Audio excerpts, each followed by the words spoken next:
Bayangin sebuah rapat resmi pemerintah yang seharusnya ngomongin gizi anak-anak sekolah, tiba-tiba berubah panas gara-gara satu kalimat.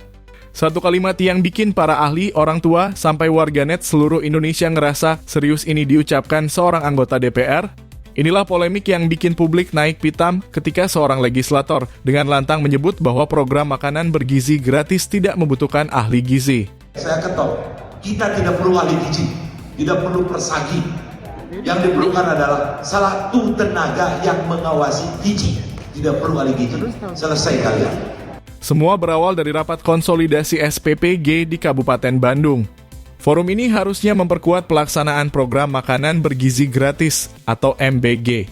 Tapi suasana mendadak berubah begitu seorang peserta bertanya soal rencana penempatan tenaga non-ahli gizi. Kekhawatirannya sederhana, jangan peran ahli gizi malah dikesampingkan. Jadi saya paham bahwa pada saat ini memang sulit sekali mencari ahli gizi di lapangan. Nah, solusinya apa?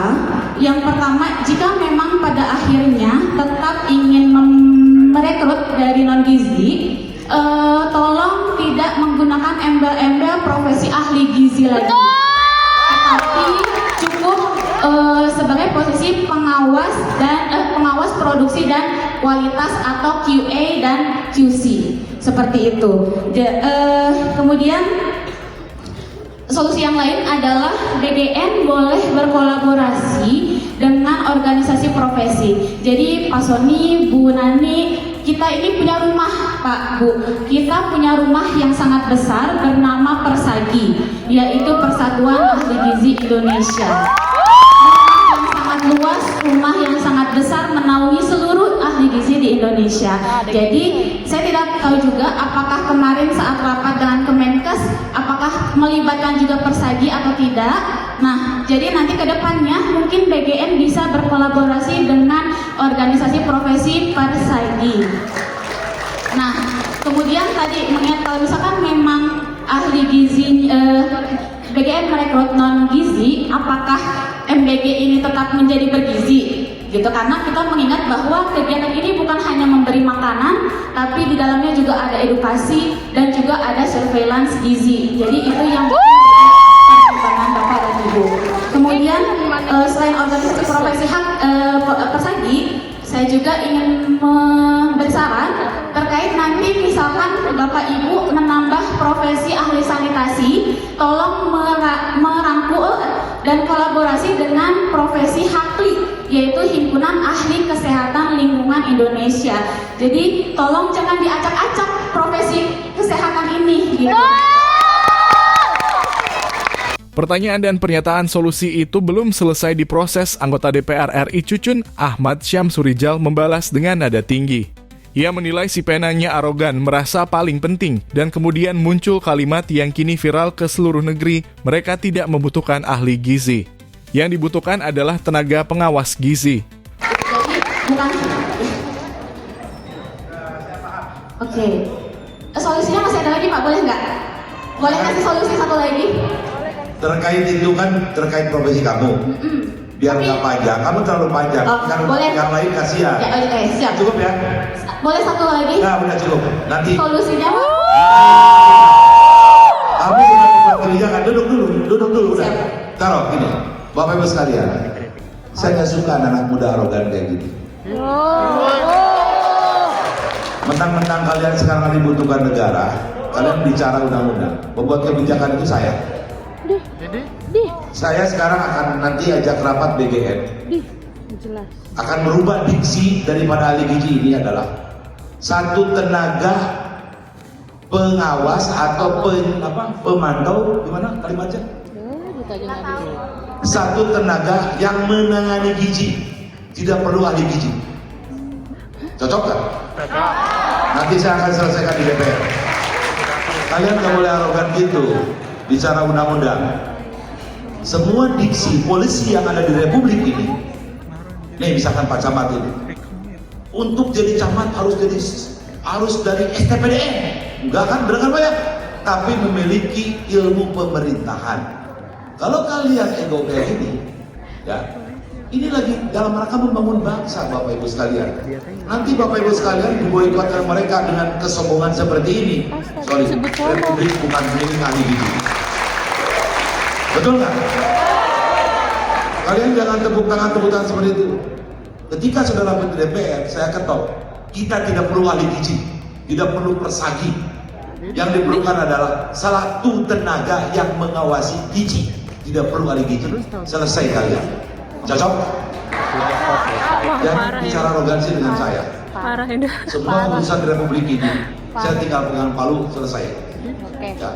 Nggak boleh bergaya seperti itu. Viral nih. Saya itu nggak mau dengar ada orang sombong karena saya ini ahli gizi. Boleh saya Bapak pakai sombong ini mau ganti-ganti. No. Ya, nanti tinggal Ibu Kadinkes melatih orang. Bila perlu di sini di Pak Bupati itu punya anak-anak yang fresh graduate, anak SMA cerdas-cerdas, dilatih 3 bulan, kasih sertifikasi, saya siapkan BSNP, BNSP, punya sertifikat itu tidak perlu seperti kalian yang sombong seperti ini. Cocok nggak? Udah saya selesai jawabnya seperti itu. Sombong. Ruangan langsung gaduh. Program MBG hampir berhenti karena kekurangan ahli gizi. Kalau seandainya terminologi ahli gizi ini menghambat, mudah. Juknis tinggal dirubah, tidak menjadi ahli gizi, tetapi tenaga yang mengelola gizi. Kalau tenaga yang mengelola gizi, tadi seperti yang disampaikan oleh ahli gizi, siapapun bisa, ustadz pun bisa ketika kemudian menangani dapur-dapur pesantren, kan begitu ya. Nah, tetapi kita tidak sempit. Jangan sampai hanya kata terminologi berdasarkan Undang-Undang 17 tahun 2023 kemudian program MBG terhambat, begitu ya. Jadi silakan sampaikan solutif ya. Kita sampaikan solusi-solusi supaya program ini jalan. Di sini kita akan ubah nanti lama-lama kalau Anda bicara undang-undang itu kenapa kepala BGN-nya bukan profesor gizi? Itu kenapa wakilnya bukan ahli gizi? Ini Anda tidak beda jauh dengan para buzzer yang menuntut bahwa ahli gizi, kalau kepala BGN-nya harus profesor gizi, wakilnya harus, kenapa itu? Bukan wartawan kok bisa jadi wakil BGN atau polisi bisa wakil BGN, ya kan? Jadi semua harus di situ. Berarti Anda menjadi penghalang dari program presiden. Aku gak pernah sesakit hati ini.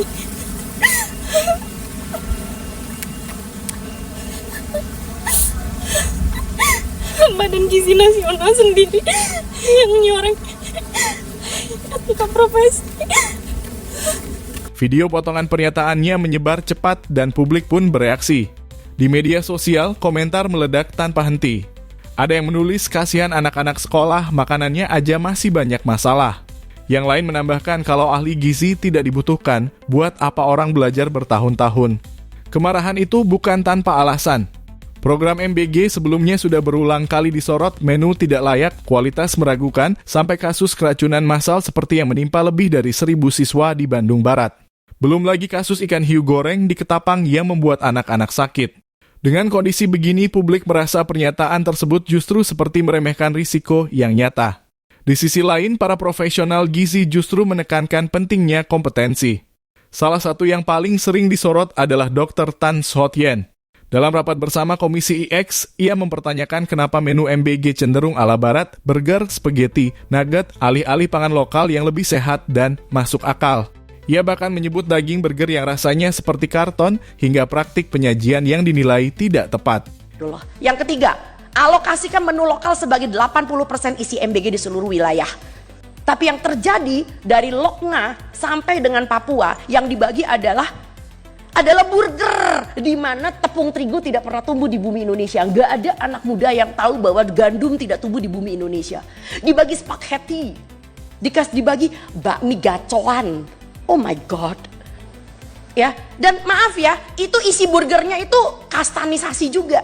Kalau yang dekat dengan pusat supaya kelihatan bagus, dikasih kayak chicken katsu. Tapi coba kalau yang di daerah, yang SPPG-nya juga agak sedikit main, dikasih itu loh, benda tipis berwarna pink. Saya aja nggak pernah mengatakan ini adalah daging olahan. Saya aja nista bilang itu daging olahan. Saya nggak tahu itu produk apaan. Itu rasanya kayak karton warnanya pink. Dan buat lucu-lucuan nih, lalu anak-anak disuruh, oke, do it your own. Ya DIY, susunnya, ada sayurnya. Astaga, kan bukan itu tujuan MBG. Punten. Ya, dan akhirnya apa? Ini mau sampai kapan makannya burger? Intinya jelas MBG sangat membutuhkan ahli gizi. Bukan sekadar pengawas, bukan sekadar tenaga teknis, tapi profesional yang paham ilmu dan risiko kesehatan. Pernyataan ini makin ramai diperbincangkan setelah publik menyoroti rekam jejak Cucun. Ia politikus PKB aktif di NU sejak akhir 90-an dan sudah beberapa periode duduk di DPR. Ia pun berada di komisi yang bersentuhan langsung dengan isu pangan. Maka wajar jika masyarakat bertanya-tanya bagaimana bisa seseorang yang terlibat dalam kebijakan pangan justru meremehkan peran paling krusial dalam urusan gizi. Polemik ini tidak berdiri sendiri. Ia muncul di tengah program MBG yang masih tertatih, masih dikritik, dan masih terus diperbaiki.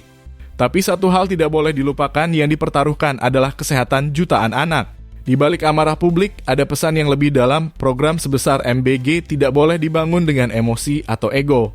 Ia harus dijalankan dengan ilmu, kehati-hatian, dan penghormatan terhadap profesi yang bekerja menjaga keselamatan generasi muda. Karena pada akhirnya gizi bukan soal politik. Gizi adalah soal masa depan anak-anak bangsa.